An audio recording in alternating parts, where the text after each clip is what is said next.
ज्ञान चारित्र प्रतिपादन। रात्रि विश्राम कर रहे हैं। अपनी विद्या के बल से उनने बढ़िया नगर बसा लिया। जे तो रखे हैं पुस्तकें।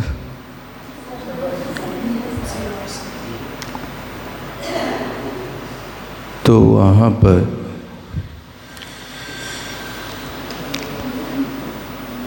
झरोखा से वो देख रहे हैं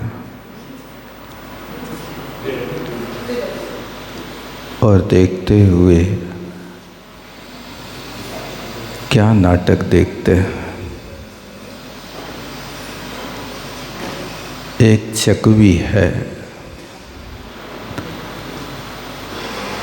चकवा के वियोग में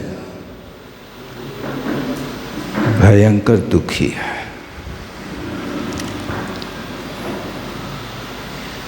अब वो अनेक प्रकार की चेष्टाएं कर रही है।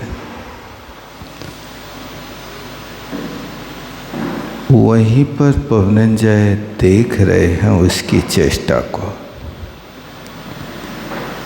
क्या क्या घटित हो रहा है। एक त्रेंच गति की पक्षी पर्याय में रहने वाली नारी स्त्री पति के वियोग में ऐसी तड़पती है, बस माथा खटक गया। अंजना का क्या होगा, उस बात को यहाँ बताते हैं। तत्र चैका कनी में तत्र कुत्र उस सरसी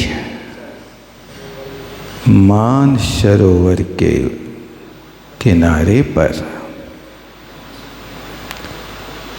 पवनंजय देखते हैं कि चे एकाग्निम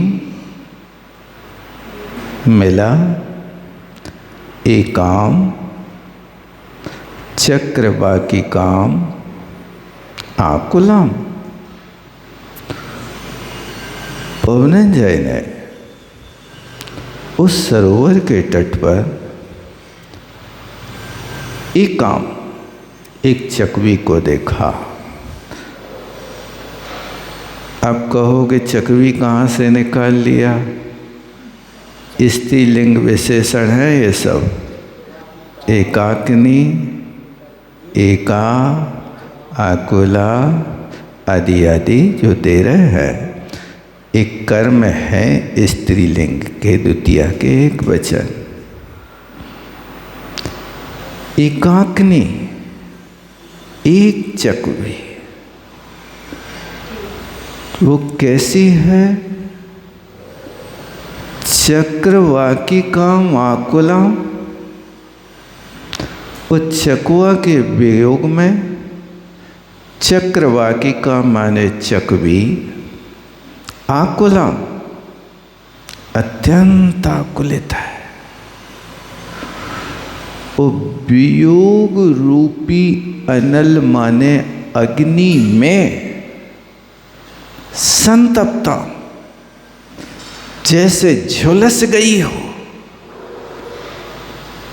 वियोग की अग्नि में भी लोग झुलस जाते हैं। देखो ऐसी नाना चेष्टित कारिणी, जैसे कोई अग्नि से जला व्यक्ति तड़पता है, ऐसी वो वियोग रूपी अग्नि से संतप्त नाना प्रकार की चेष्टा करने वाली चकवी को देखा। अस्ताचल समासन्न भानु बिंबिगति क्षणा। भानु माने सूर्य कहाँ जा रहा है, अस्ताचल की ओर। अस्ताचल माने जिस पर्वत के निकट सूर्य अस्त होता है उसको अस्ताचल कहते हैं। उसे अस्ताचल के समासन्न, समासन्न माने निकट में, उस भानु की बिंब को देखने में लगी हैं आंखें जिसकी, अभी भानु डूब जाएगा, पति बिछुड़ जाएगा, ऐसी अंदर में जिसको चेष्टा हो रही है। उत्पद्मिनी दल रंध्रेशु, कमलनी के पत्ते के छेद में से, मोहर माने बार बार, न्यस्त निरीक्षणाओ, वो वहाँ पर क्या कर रही है? अपने नेत्रों को डालती है, देखती है। धुन्वनां पक्षति वेगा, वेगात् पक्षति धुन्वाना। आयुष्मान सरोवर पर वो चकवी बड़ी वेग से अपने पंखों को हिलाती थी। ये धुई कंपनी धानु से बना है, हिलाना। हाँ, और फिर इसके बाद तिब्बतो प्रत्यय नहीं है, सानस प्रत्यय है। धुन और धुन शब्द से इष्णु प्रत्यय होगा। और पात उत्पात कृतश्रमा, बार बार अपने पंखों को पात माने नीचे करती, उत्पात माने ऊपर करती।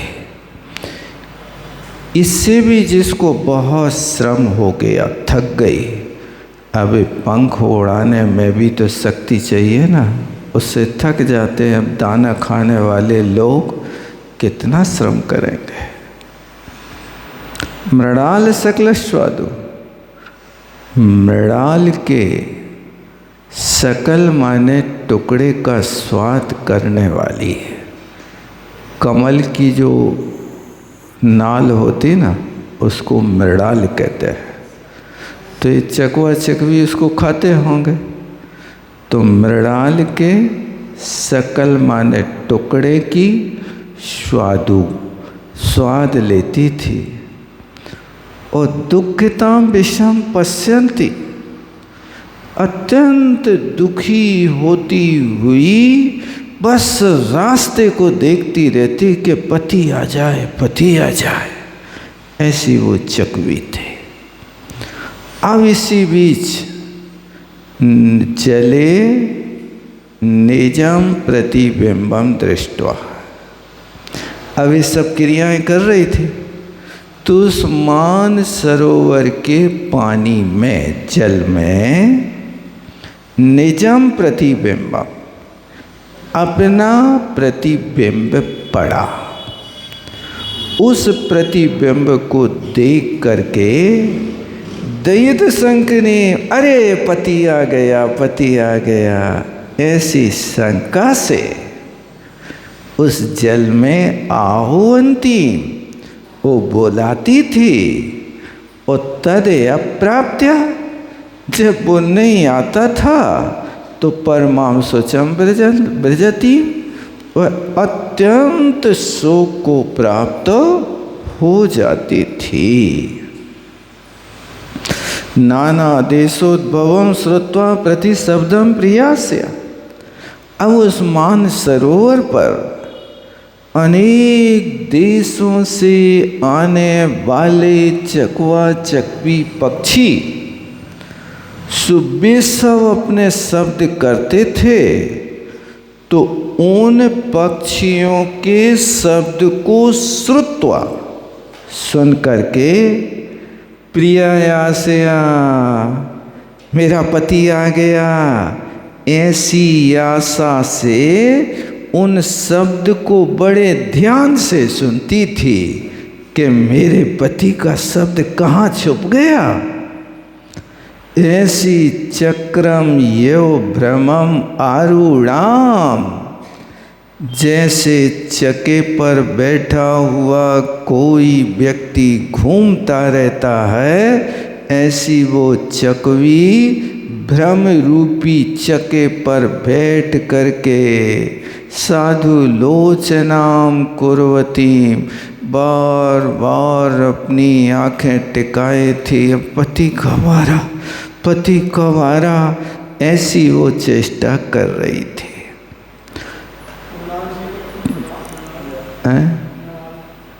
मृणाल जो होता है वो कमल की जो वो होती ना नाल, उस नाल को मृणाल कहते हैं, जो जमीन से लेकर के ऊपर पानी की सतह तक चलती है, वो मृणाल होती है।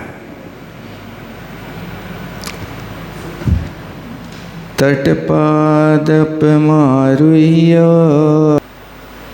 तटपादपम आरुह्य, वो चकवी उस मान सरोवर के तट पर जो वृक्ष थे, पादप माने वृक्ष होता है, उन वृक्षों पर आरूह्य बैठ करके लोचने दिक्षु न्यस्यन्ति, अपनी दोनों आँखों को उस चारों दिशाओं में गड़ा के रखी थी। कौन सी दिशा से आ रहा है, कौन सी दिशा से आ रहा है।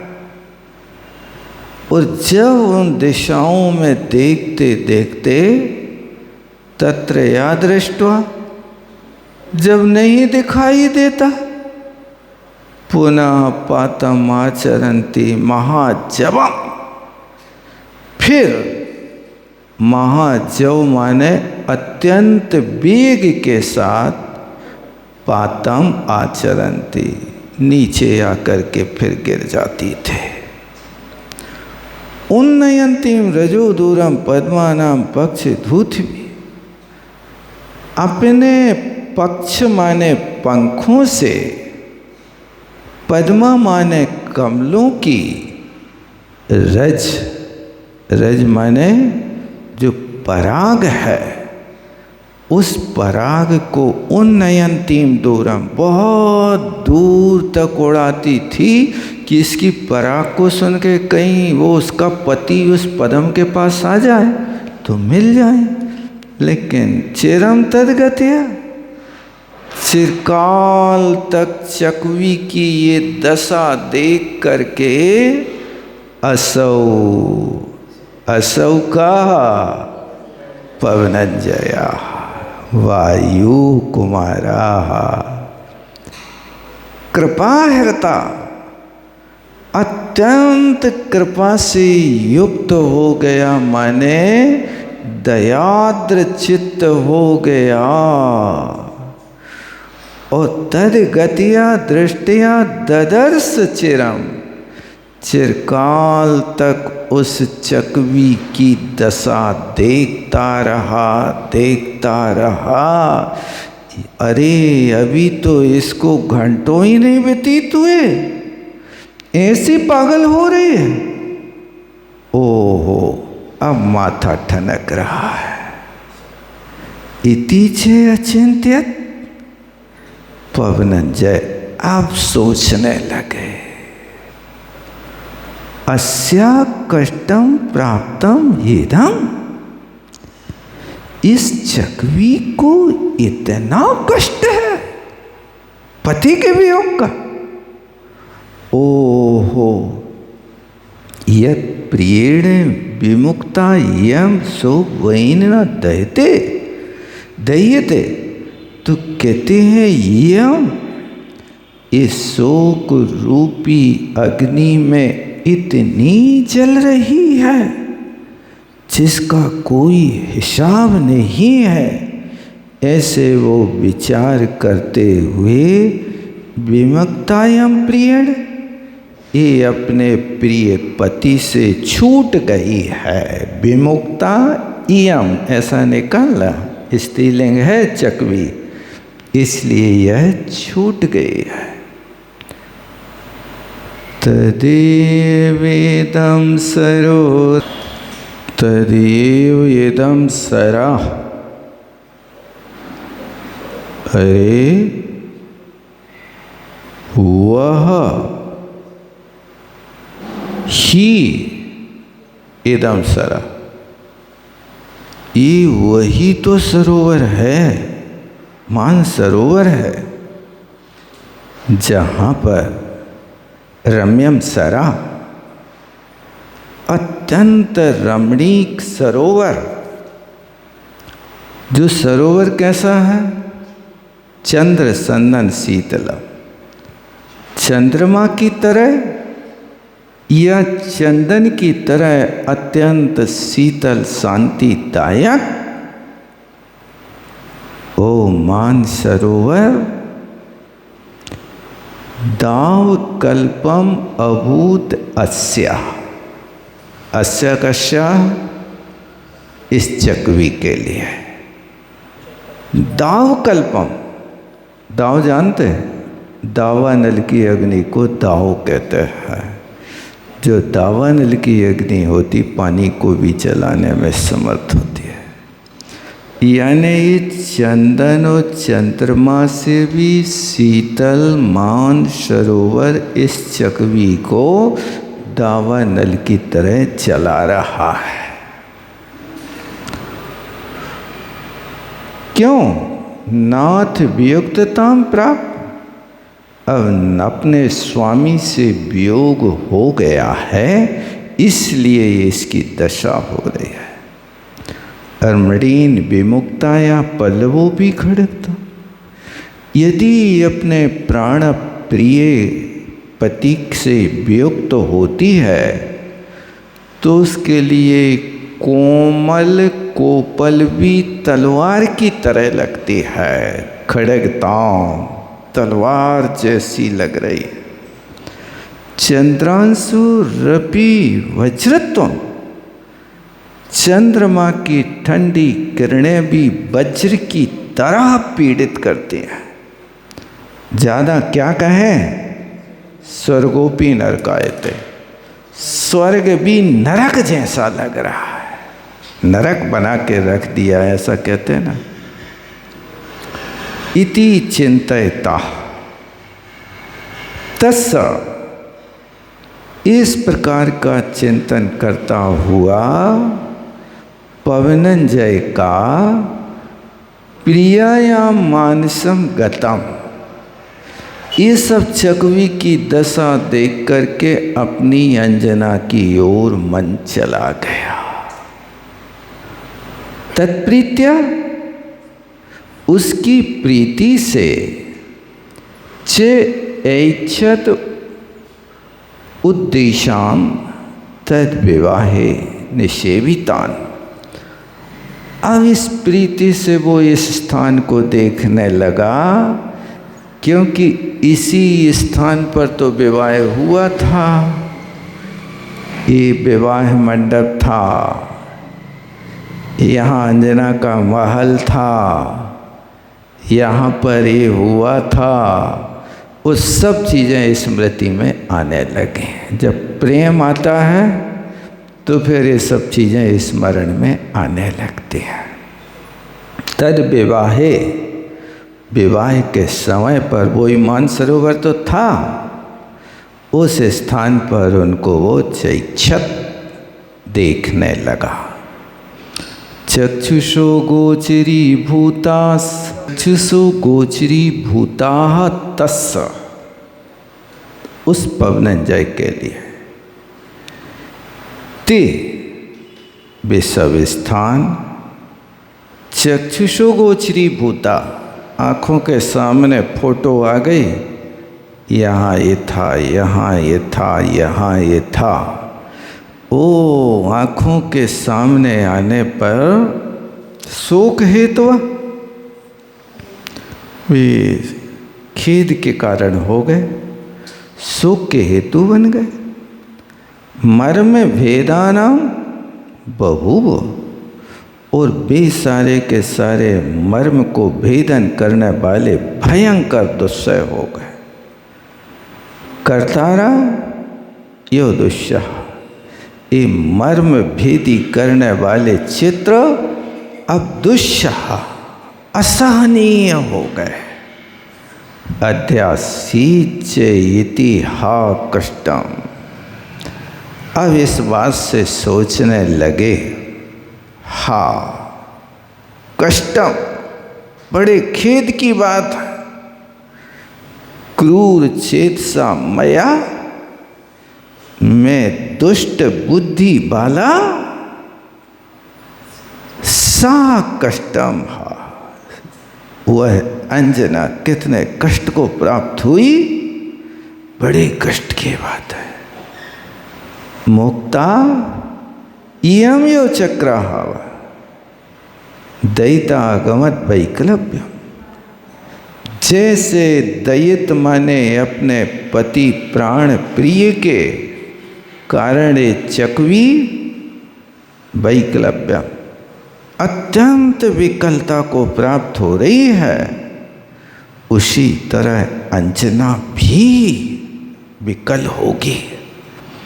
यदि नाम तदा तस्या सख्या भाष्यत निष्ठुरम, देखो अगर तस्या उस अंजना की सखी ने कठोर बोला था, सख्या अवास्यत निष्ठुरम, यदि उस अंजना की सखी ने कठोर शब्द कहे थे तो तदा नाम किम, तो उसमें उसका क्या दोष है।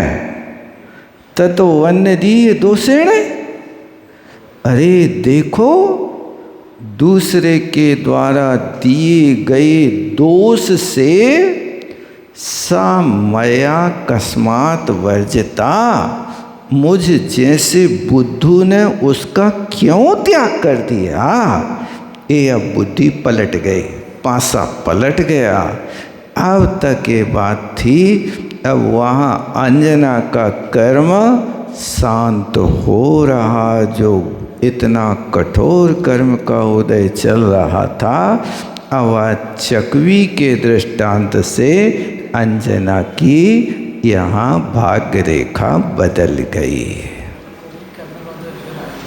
इतना ही रहने देते हैं।